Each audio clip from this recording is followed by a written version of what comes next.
Olha, Albérico, Rafael e internautas, a Palestina é um dos territórios mais antigos da humanidade. A cidade mais antiga do mundo é Jericó, fica na Palestina, mais antiga do que muitas outras cidades que a elas são atribuídas essa antiguidade. Jericó, a cidade palestina, ela está mencionada no Antigo Testamento. Jericó e outras cidades palestinas, Jerusalém, Hebrom, Gaza, tem várias cidades palestinas que estão mencionadas no Antigo Testamento, né?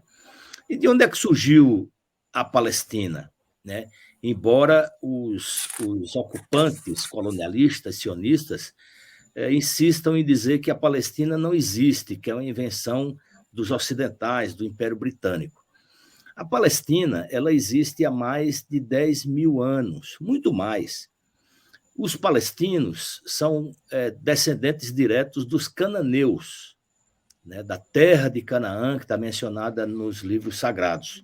E esse povo chegou nessa região do mundo vindo do Iêmen, na Península Arábica, onde hoje é o Iêmen. Naturalmente, naquela época não era o Iêmen.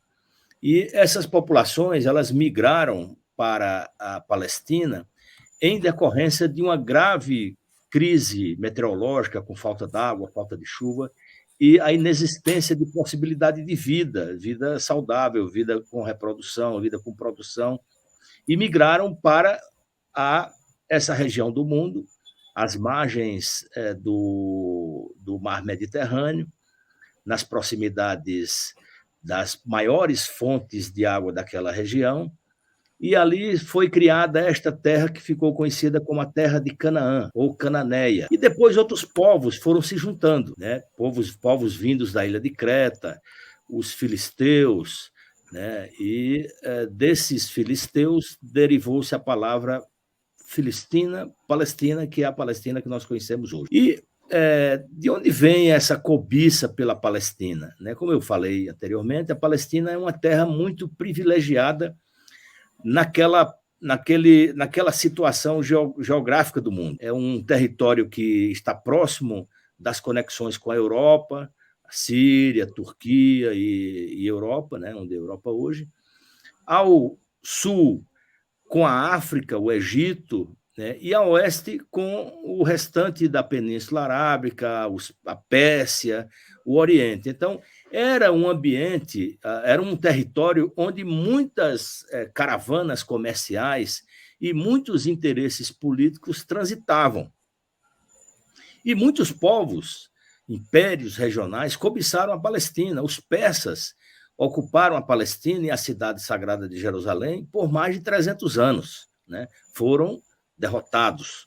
Os romanos, os cruzados, os otomanos, o Império Britânico e agora, nos últimos 75 anos, essa ocupação colonial desse movimento sionista, que foi criado no final do século XIX, que, ao meu ver, e é um dos estudos que eu faço neste livro, Palestina, do mito da Terra Prometida, a Terra da Resistência, onde eu defendo a posição, a tese de que a Palestina ela teve essa situação, essa conformação de luta na Palestina que nós temos hoje, de ocupação e de resistência, ela deriva sobretudo da criação desse movimento, o movimento sionista, no ano de 1897, na Suíça, na cidade de Basel, ou Basileia.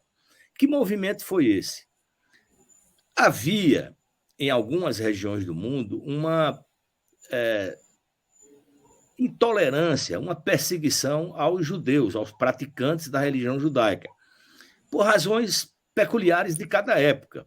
A perseguição que houve e a expulsão que houve dos judeus no Egito, nos tempos pretéritos, foi em decorrência de problemas locais que diziam respeito à economia egípcia, à conformação social do Egito e o papel que essa população queria exercer naquele país, né?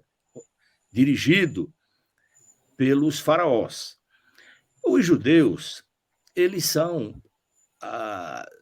pessoas que praticam a religião judaica, como os cristãos praticam a religião cristã, os muçulmanos praticam a religião islâmica, sem que isso signifique que esse conjunto de pessoas eles constituam uma etnia.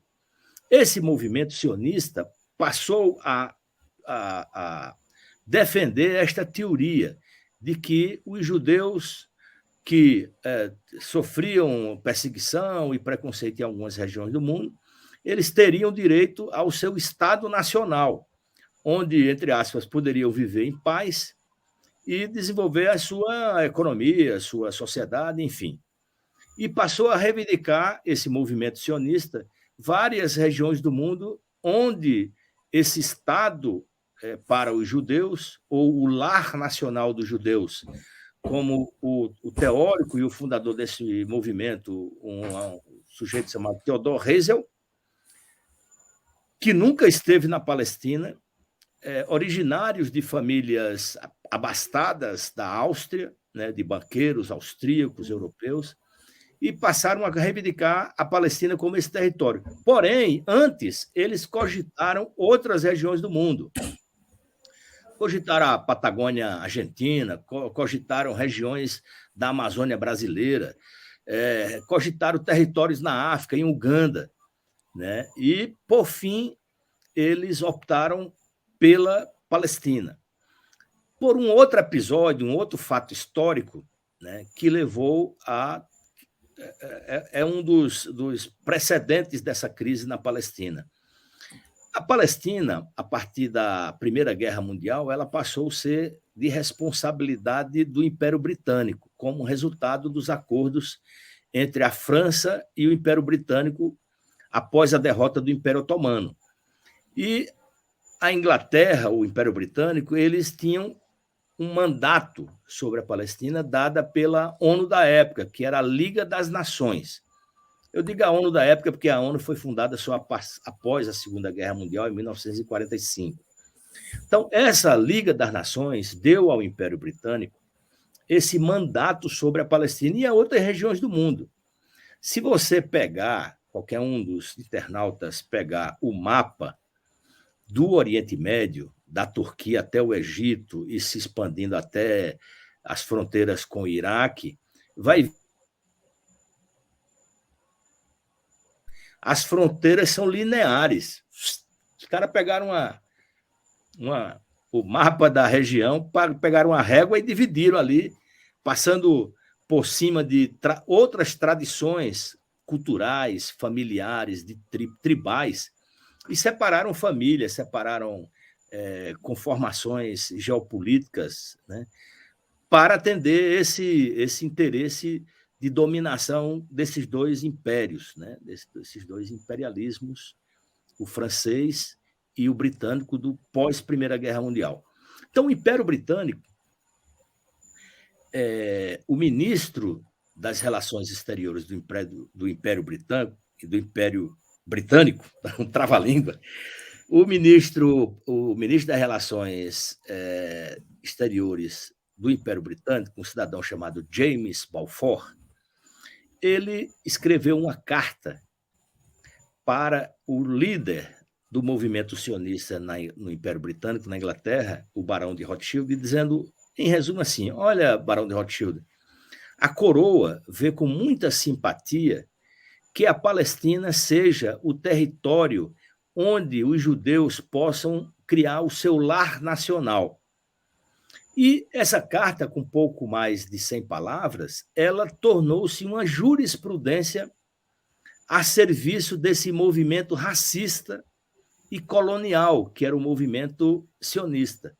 Eu digo que é um movimento racista porque eles queriam criar um território, um Estado nacional, apenas para uma população específica. E, nesse sentido, se assemelha às teses do nazismo. Vocês sabem que Adolf Hitler idealizou a raça ariana, onde não haveria latinos, não haveria pardos, não haveria judeus, não haveria ciganos, não haveriam negros, não haveriam, enfim, diversos segmentos sociais que não se enquadravam naquele perfil de pessoas brancas, arianas, né, naturalmente, que era a teoria deles, e isso gerou na Alemanha e depois nos países ocupados pelo Terceiro Reich uma perseguição, né? Então, essa carta do James Balfour criou áreas de jurisprudência e permitiu com que o movimento sionista internacional criasse um fundo e passasse a adquirir terras na Palestina para ir criando o embrião desse Estado. Veio a Segunda Guerra Mundial,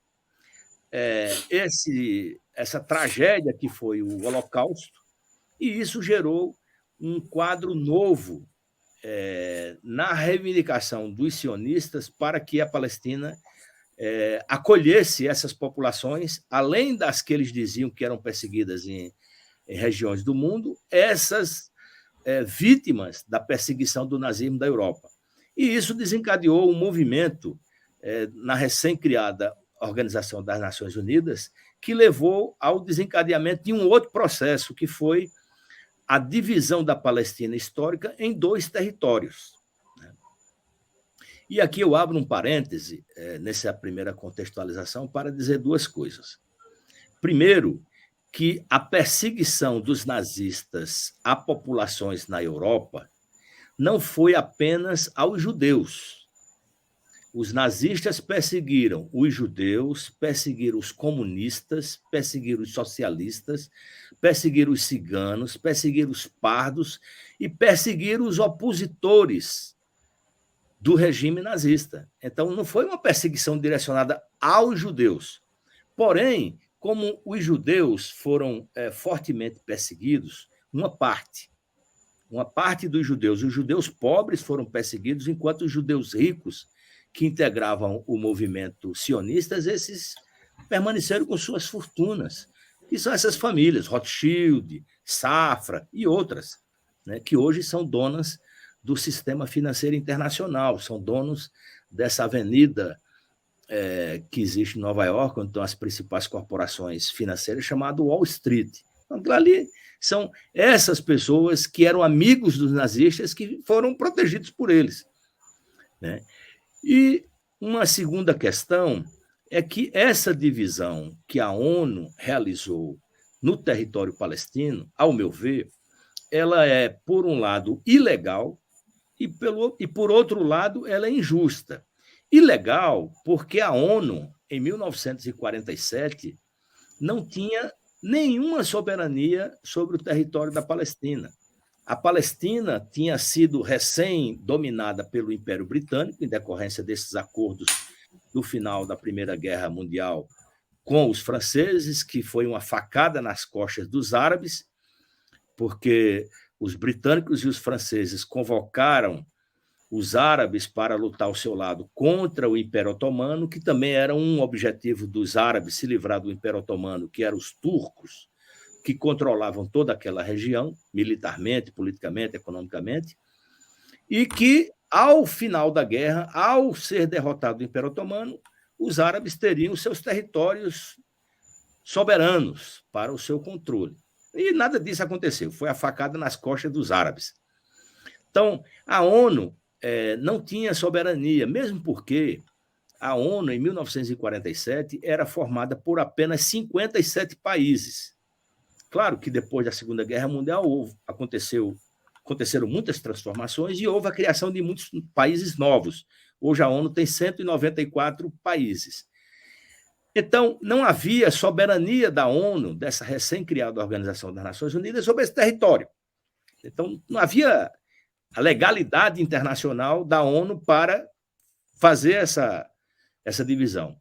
E segundo, que foi uma divisão injusta, porque as populações ancestrais, além de não terem sido consultadas sobre esse processo de divisão, eles ficaram com a menor parte do território da Palestina histórica.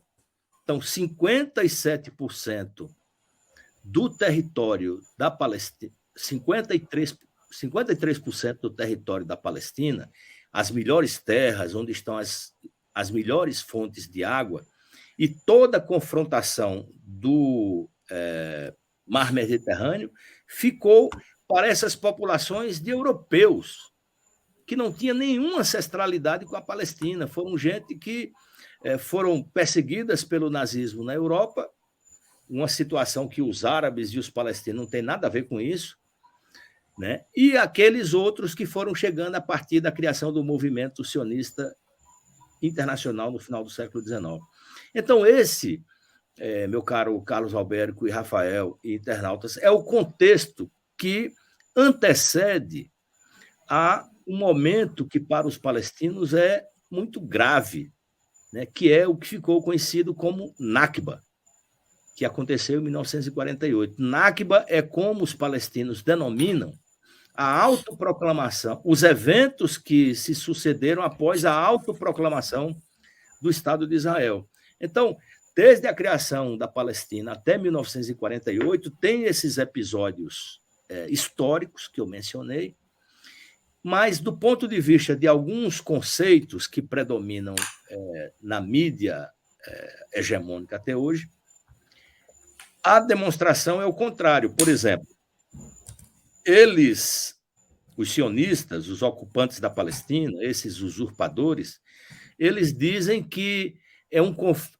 Quer dizer, eles dizem e criou-se como um senso comum na população mundial de que esse problema da Palestina e os israelenses é um problema milenar. Isso não tem jeito, não. Isso vem de longe. Essa é a primeira constatação equivocada, mas usada intencionalmente pelos ocupantes. Não é milenar porque o conflito, a rigor, conflito entre aspas, né?